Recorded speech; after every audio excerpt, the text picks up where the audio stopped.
Hey, on the line with us right now, we have the one and only Ice Cube to tell us about the Big Three Basketball League. How you doing, Cube? Yeah. What's up? How y'all doing? What up? Hey, man, We love you. hey, we're honored to have you on with us, buddy. I love you too. And I'm looking at the list of things you've done. My God, award-winning musician and actor and director and producer. And of course, this week they had new nominees or new inductees for the Rock and Roll Hall of Fame, and you did that a long time ago. How did you? What was that experience like? The Rock and Roll Hall of Fame for you, Ice Cube? Incredible. You know, it's something that you never really think about when you're going through your career. And then you find yourself eligible to be nominated. And, you know, we was on the ballot, I think, twice before we actually got in. So, you know, every year you're like, okay, is this the year? Is this the year? And then boom, 2016, we get in. And it's just an incredible experience to know that, you know, your music is appreciated on this level and it will be appreciated from now on. So it's just it's hard to describe it because it's something you don't really reach for, but when you get it, you feel so accomplished. Yeah, so do you pay attention every year now to the Rock and Roll Hall of Fame because you're in it, or is it something that you don't pay that much attention to? No, I pay attention. I vote every year, you know, since I got in. You know, I'm happy to see LL make it, and Jay-Z. You know, it's like LL, you know, I was almost, you know, up in arms about him not making it because I'm like, he's one of my idols, and how I get in before him was a travesty. So it's like, you know, to see him get his props, you know, is just real amazing because he's a part owner in the league with the Big Three with me. I didn't know that. I didn't know that. Tell us more about the Big Three. We talked a lot about LL this week because a lot of people didn't realize how influential LL Cool J was. And I didn't know he was doing this Big Three League with you, but tell us about the Big Three League. You know, it's been going on. This is our fourth year. It's been great. We're on CBS all summer long on Saturday morning starting July 10th. Professional 3-on-3 basketball with some of your favorite players, you know, some of the guys that we have put so much time into, seeing them go through college, seeing them playing the pros. Then they're out of basketball. You can't find them.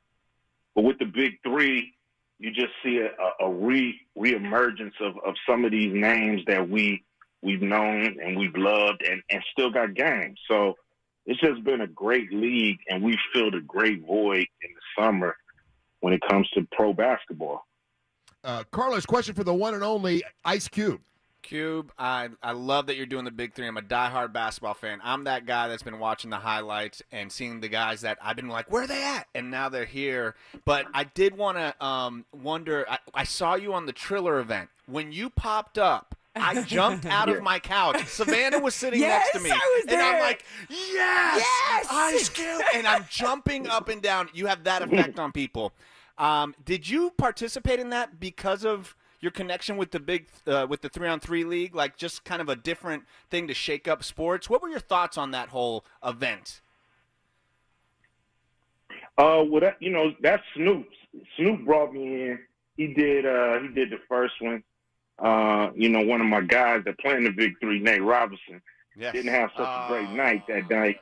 But yeah, so I was watching and you know, it was just a fun event, and it looked like something that was needed in boxing. Right. So when we started, you know, me, Snoop, E40, and Too Short started a group called Mount Westmore. So, you know, as we working on the music, he's like, y'all want to do the next Triller event? And I'm like, hell yeah, let's do it. So we ended up doing it, and it was fun. You know, I can't wait to do another one.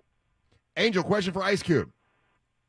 Hey, Cube, I was curious, man. I was just knowing that you were coming back on here with us today, and I sat and listened to Death Certificate again. I revisit that album, every few weeks and everything. How does it feel, or how do you take in the subject matter that you talked about, that you taught us, that you spoke about in Death Certificate, and that album dropped in 1991, and we're here in 2021, and that album is still as relevant today as it was the day that it dropped. To me, that part is sad, you know what I'm saying? Because I think records are time capsules. And, you do a record in 91, you expect things to be worked out 30 years later, and they're still not quite worked out. So, I look at, Marvin Gaye, what's going on? And, when I was listening to that record, when I was younger, I thought, okay, this stuff he's talking about, you can't possibly still be going on when I grow up. And bam, that record is still relevant. So it just shows you, how far we have to go, because we've come a long way, but we still got a lot further to go, because these records shouldn't be still relevant 30 years later, and they are. Right. Savannah, a quick question for Ice Cube. Okay, quick question. I'm trying to make it's one question, 3 parts. But okay, so one, what's a day in your life like? Because I can't imagine what it must be like to be you and that. And 2, What is a good day? How do you feel about groups like AMG and Jam Pony Express that never got their real sort of highlights in the rap game? And also, what's your favorite color? Favorite color, black. Far as I hate when groups don't get their props. I hate when the light is not shined on the groups that deserve it. I think it's a travesty. Is very frustrating for artists to be so good and somehow overlooked. So I'm never like that. I love when unknown artists get their shine. So I'm into that. Day in the life, it's different. Some days I'm real hella busy, and some days I'm kind of kicked back. Me and my wife kind of just enjoying each other, enjoying the day. So, I take time to smell the roses a lot. Yes. Because I work a lot. So, Hell yeah. it's like, so I'll have a heavy workload day, and then I'll make sure the next day is kind of kicked back so I can actually enjoy this life and not just be a workaholic. By the way, this is the founder of Big 3 Basketball League. It's Ice Cube. Last question, and we'll let you go, buddy. Who is a bigger movie star, Jack Nicholson or Tom Hanks? Jack. That's the man. That's why Ice Cube is the man. That interview was going great until that moment. Ice Cube, thank you so much, Yeah, buddy. keep Nothing it but going, respect baby. and love, man. And once again, it's the Big 3 Basketball League. Thank you for taking time to talk to us. All right, much love. I love y'all. Take it easy.